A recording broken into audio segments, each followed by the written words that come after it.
Who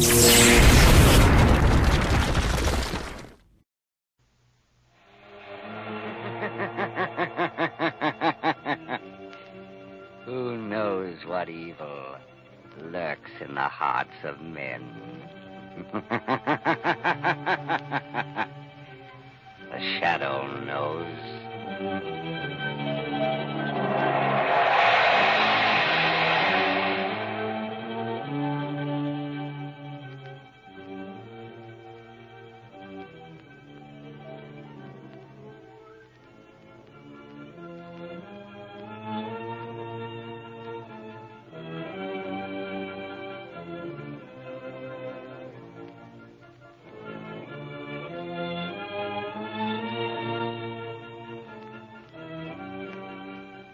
Ladies and gentlemen, before the curtain goes up on the Shadow's latest exciting adventure, let me say this.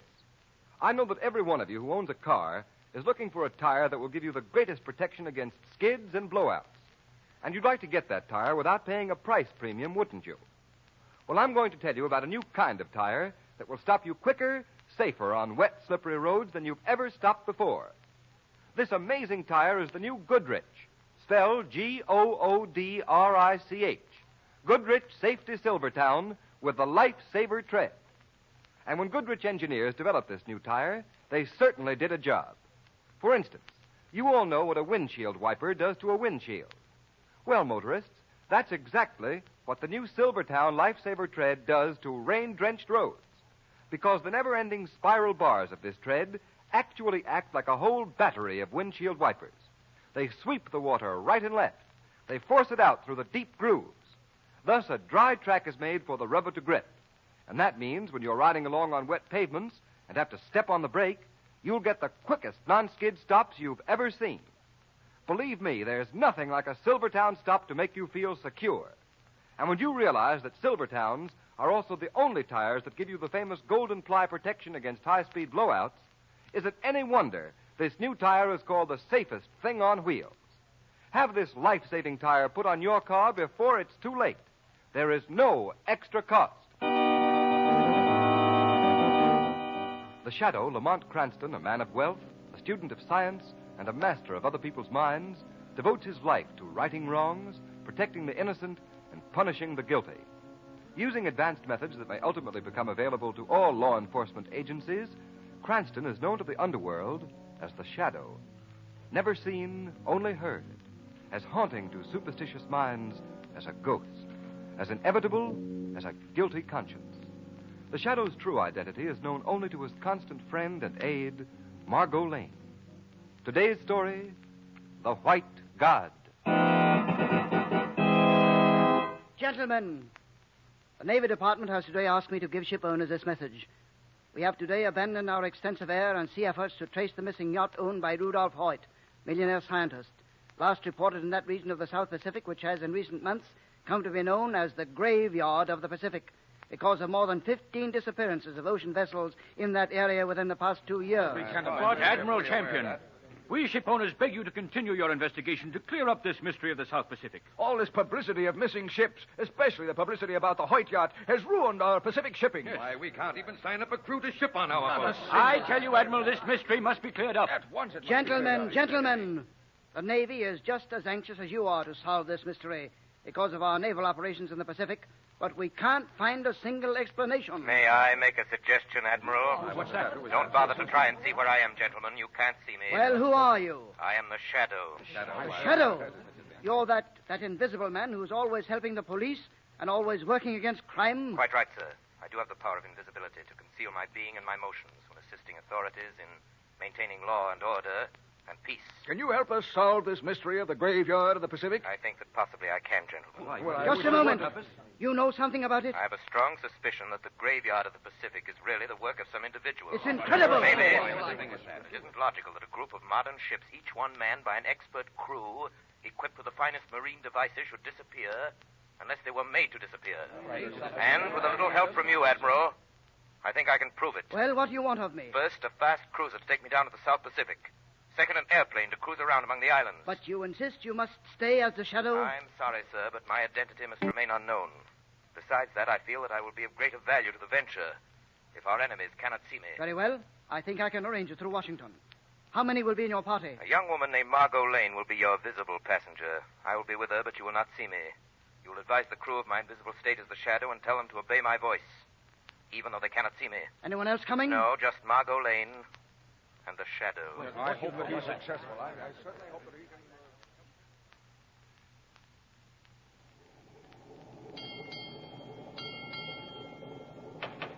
Who is it?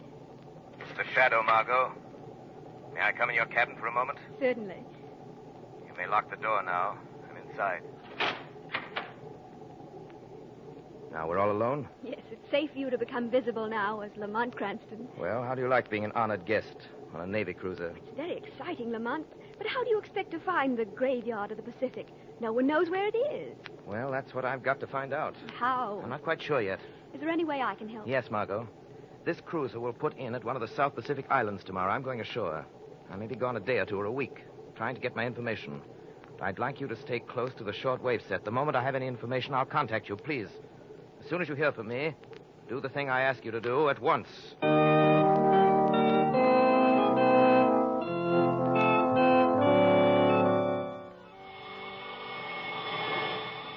Margot Lane. Margot Lane. Stand by for orders. Have the commander of the cruiser prepare a seaplane for immediate takeoff. I'm leaving this island where I've been for the last few days and returning to ship at once. I believe I know what happened to the missing ships. You will board the seaplane with me as the Shadow.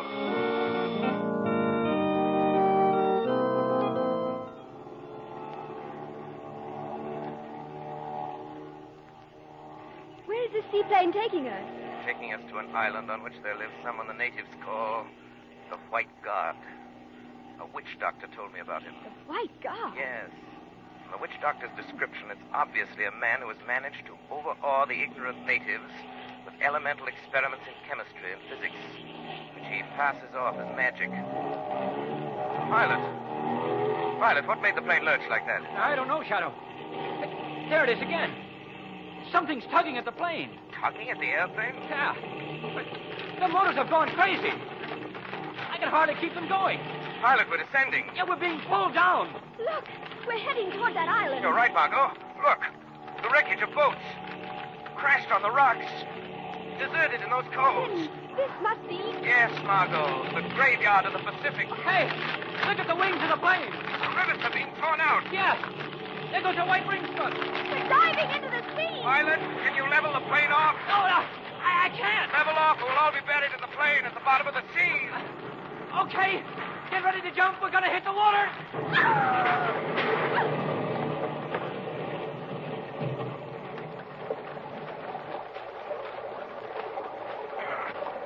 All present and accounted for.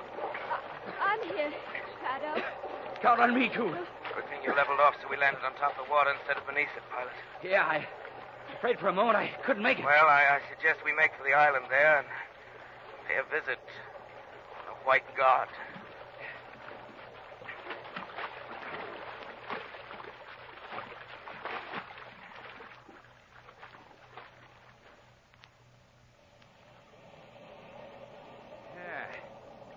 So this island is the graveyard of the Pacific. The wreckage of those boats convinces me that it is. Look at them, piled up on the rocks, some of them out there in the cove. Yeah. They all look deserted. Yes, I don't see a soul. What I can't get is what happened to the plane. It was like a magnet pulling us. What might be more truth than poetry, who knows? What do you mean? I have an idea that this island is a huge magnet.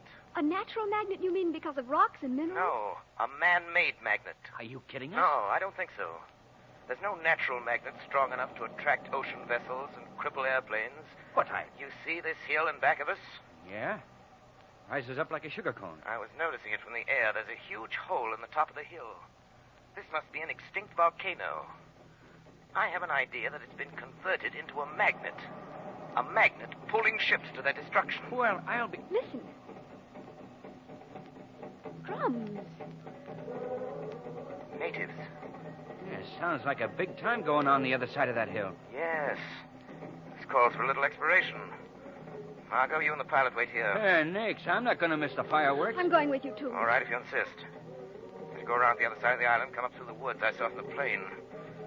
We don't want to stumble into any cannibals. Okay, let's go. Let's hope they don't try to make a banquet off of us.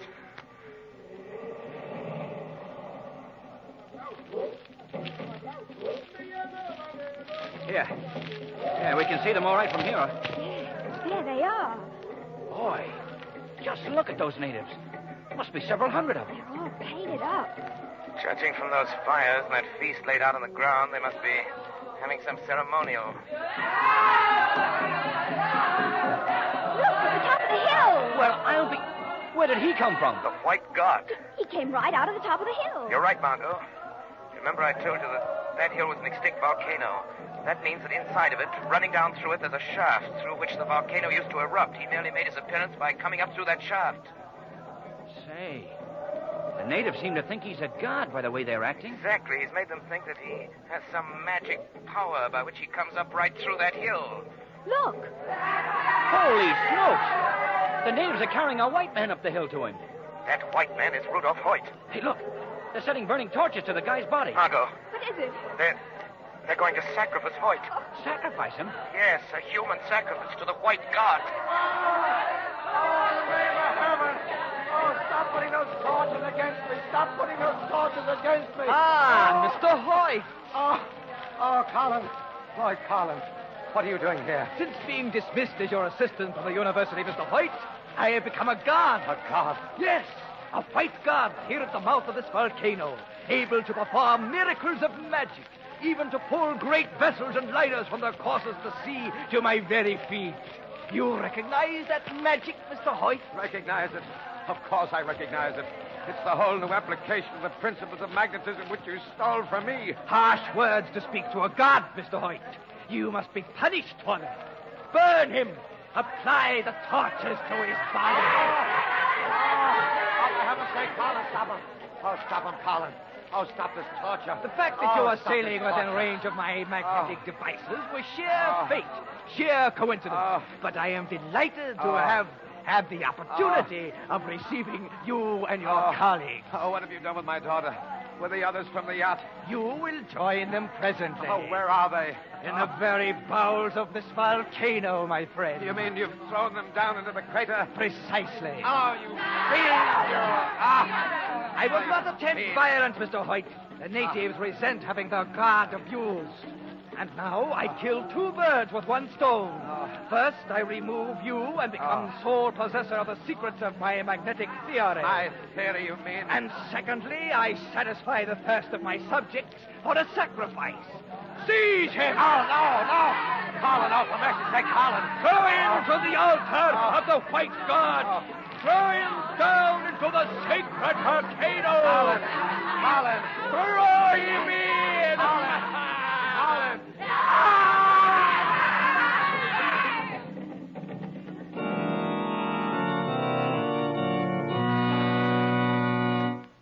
Ladies and gentlemen, how will the Shadow defeat his enemy this time? In a few moments, we'll continue this exciting story. But meanwhile, motorists, remember this. The road you travel on may be perfectly safe when dry, but deadly enemies when wet. Yes, beware. Roads may be skid traps when wet. Don't take chances, motorists, especially when you can now get a tire that will stop you quicker, safer on a wet pavement than you've ever stopped before. And that tire is the new Goodrich Silvertown with the Lifesaver tread. The never-ending spiral bars of this Lifesaver tread really go to work on a wet, slippery road like a whole battery of windshield wipers. These bars sweep the water right and left. They force it out through the deep drainage grooves. This means your tire actually has a drier, safer road surface to grip. This means real protection against the hazard zone of motoring. Think of the added security for yourself and your family from this road-drying tire. And then remember that Goodrich Silvertowns also offer you golden ply protection against high-speed blowouts. Is it any wonder that this new Silvertown is called the safest thing on wheels? Don't buy any tire until you've at least seen this new Goodrich Silvertown. Don't buy any tire until you've ridden on this new tire and discovered what it means to be saved by a Silvertown stop.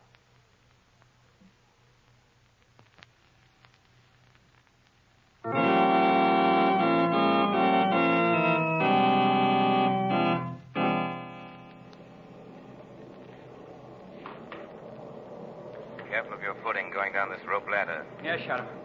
You slip, you're done for. No foothold on the side of this crater. You think this is the way the White God came up out of this volcano on this ladder? I'm sure of it. I can hear water below us. There must be some entrance from the sea into the bottom of the crater here. What he undoubtedly does is come into the crater from the sea, then climb the rope ladder to the top. The natives think it's some hocus pocus. The primitive mind is eager to believe anything that savors of the supernatural. Wait a moment. What is it? Wires. Look. There are dozens of them embedded in the rock. The whole crater must be wired. I wonder for what? This must be the way he generates the magnetic force into the hill. Through these wires. You see, I told you this whole crater can be converted into a huge magnet. Yeah. I see the wires right here. Look out, don't touch them. Oh. Hang on to the ladder, Margot. Hang on to your life. You too, pilot. I can't hold on, Shadow. Something's pulling me off the ladder. Have you any metal on you at all? Yes, my flying belt. Then take it off, quick. I can't get it off. It's caught it. Oh, Lamont, what happened to him? Oh, please come out of the invisible state. We're alone now. I want to see you. I'm frightened. That flying belt. The magnetism in the mountain attracted it. It's dashed him against the walls of the hill. Oh.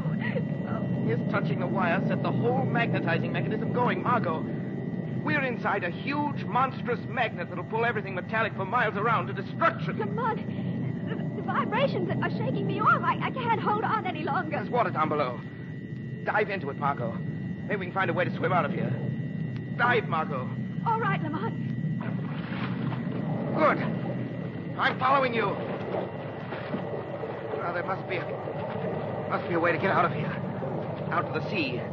Better find it before the mountain crushes us to death, too, with its vibrations.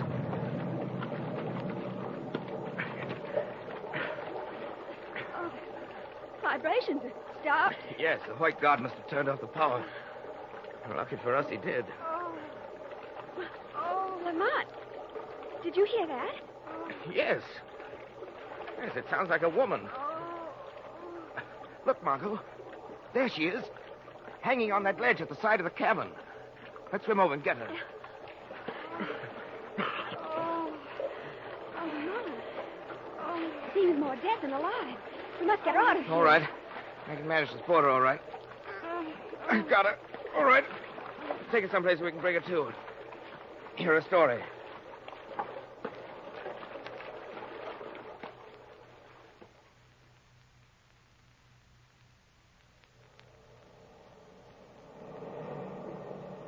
I believe in you, Mr. Shadow, although I cannot see you. Yes, I'm Rudolph Hoyt's daughter. I was supposed to be sacrificed like all the rest, but I landed on the water, and it broke my fall. Tell me, my father, do you know whether... Is he? Yes. I'm sorry to say he's dead. Oh, Father. Miss Hoyt.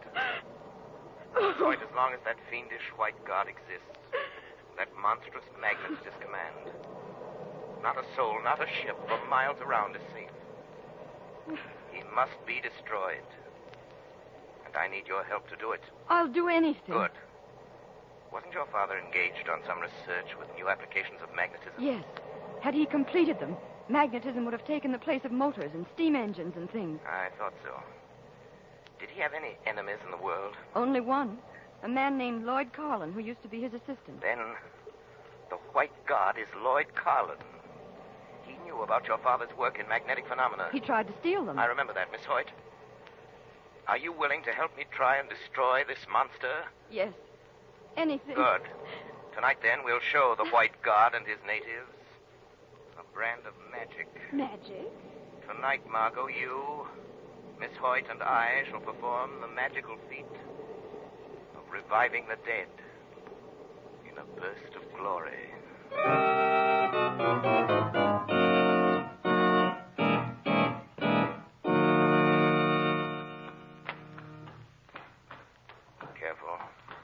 Careful on the steps of the ladder, Miss Hoyt. I am, Mr. Shadow.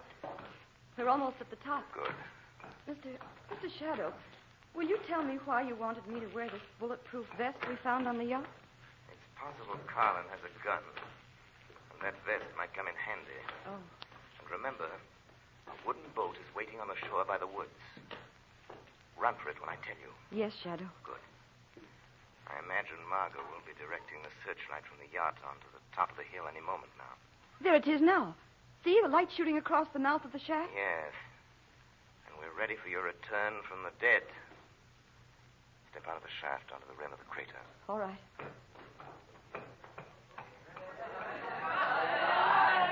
Look, the natives have seen me. They could hardly miss you in that searchlight. Now, walk down to that ledge. I'll be with you, although you and the natives cannot see me. Yes, Mr. Shadow. Remember, let me do the talking. A masculine voice coming from a reincarnated woman should prove quite a shock.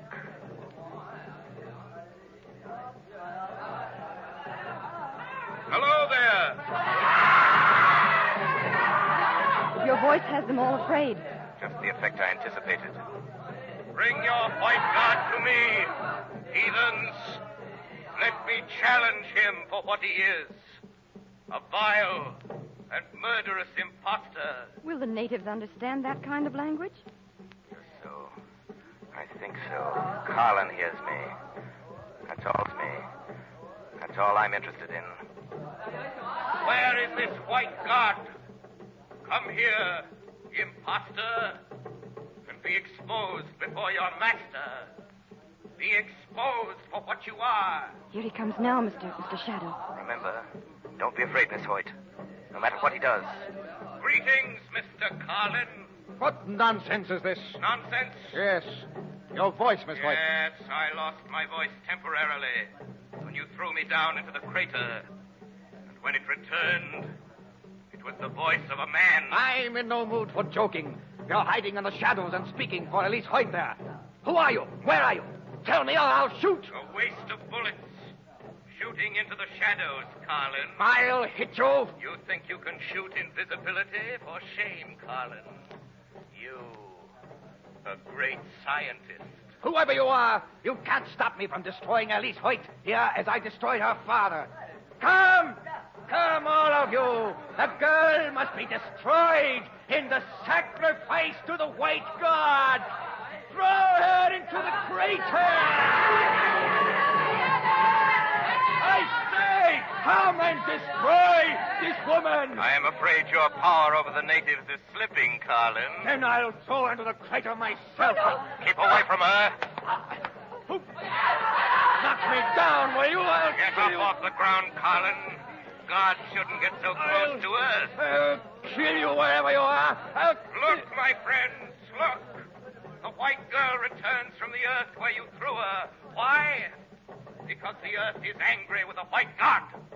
He rejects his sacrifices. The girl is your new and only god. I am the white god.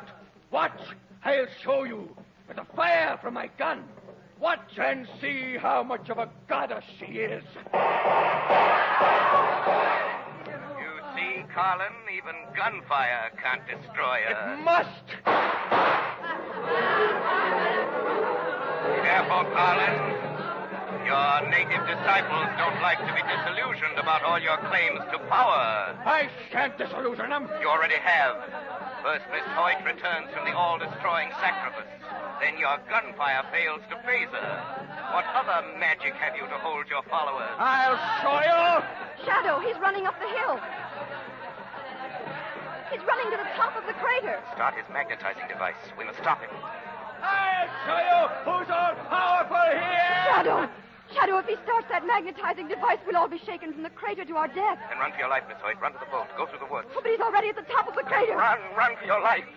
I'm going to stop him if I can. Oh, so powerful, my invisible friend. When my magnetic mechanism shakes you off the hill to the rocks below and crushes you. No, I touch the wiles and... I'm right beside you, Carlin. I'm right beside you.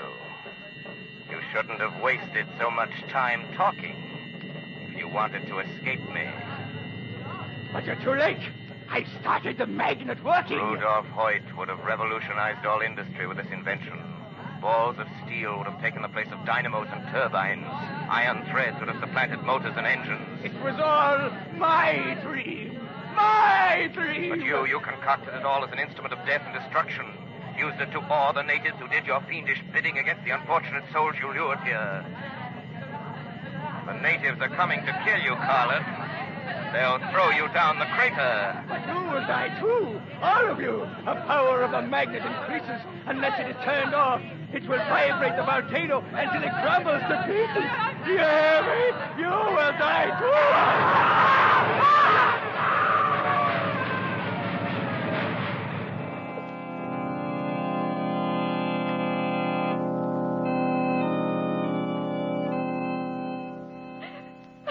Miss Hoyt.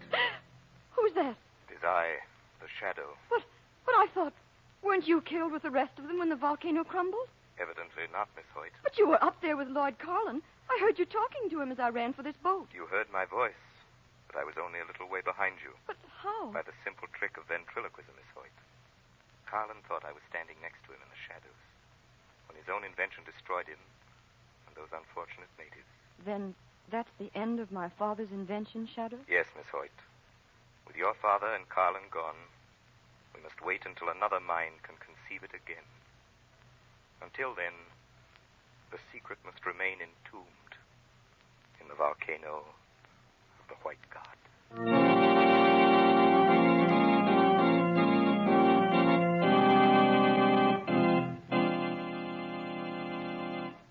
You have been listening to a dramatized version of one of the many copyrighted stories which appear in the Shadow magazine.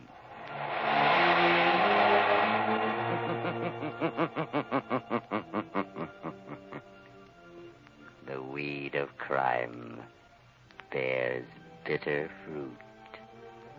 Crime does not pay. The Shadow knows.